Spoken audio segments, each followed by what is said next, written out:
PJ Wali Kota Palembang Ada Menta siap mendukung dan menyukseskan pelaksanaan pemilihan kepala daerah 2024 di Kota Palembang agar berjalan dengan lancar dan damai.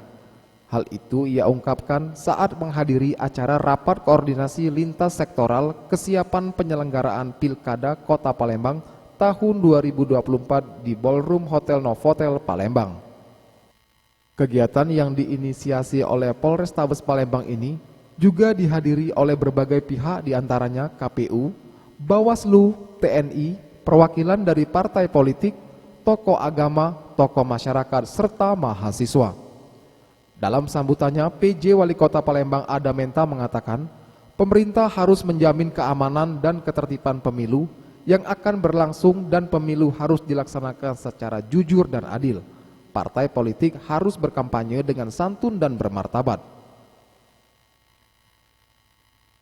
Ia berpesan bahwa masyarakat sipil juga harus ikut berpartisipasi, mengawasi dan mencegah terjadinya pelanggaran pemilu. Sementara itu, Kapolrestabes Palembang Kombes Pol Haryo Sugihartono mengungkapkan, tujuan dilaksanakannya rapat koordinasi ini adalah agar terciptanya keamanan, kelancaran dan ketertiban pada setiap tahapan Pilkada 2024. Tim Liputan Sriwijaya TV.